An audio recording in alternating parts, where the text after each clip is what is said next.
un projet avec des enfants en difficulté. Et toi, tu dois les garder jusqu'à ce que je trouve ton remplaçant. Ok, je vais essayer. Non, non, t'essayes pas. Tu fais en sorte. Bonjour. D'habitude, les gens, comme ils répondent. On va voir comment ils s'en sortent. Il a de la ressource. Moi, je vais vous apprendre des vrais trucs qui vont vous servir dans la vraie vie.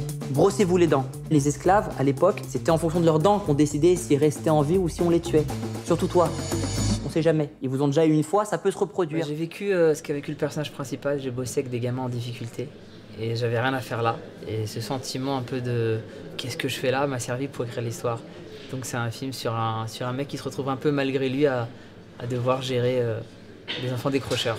C'est un truc que j'avais pas vu, donc je trouvais ça intéressant d'avoir deux films en un, avec une vraie volonté de perdre le spectateur, c'est-à-dire de se demander où je suis. T'as la partie en France très comique, avec des chants contre chants dans un endroit qu'on connaît, et puis t'as l'autre partie, tournée au Maroc, mais c'est pas censé se passer au Maroc dans le film, avec pas les mêmes acteurs, pas la même époque, pas les mêmes costumes, pas la même langue, et pas la même façon de filmer.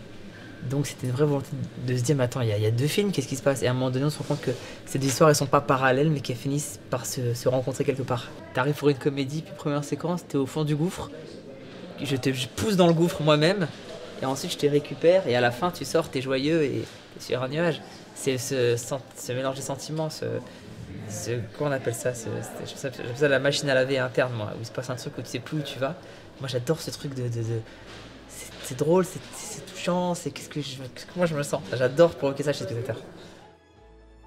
C'est ça l'art, c'est à partir du moment où tu surprends pas, tu donnes au spectateur exactement ce qu'il attend. Donc dans le meilleur des cas, tu le satisfais, puis dans le pire, bon bah tu le déçois.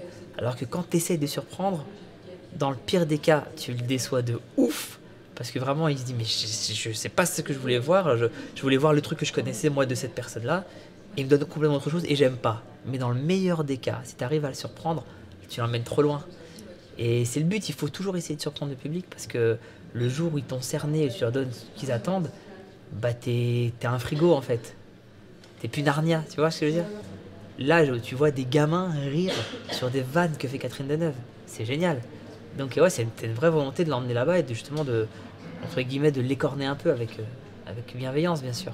J'ai un humour j'ai un humour assez écrit. C'est-à-dire que c'est pas mieux et c'est pas moins bien, c'est autre chose.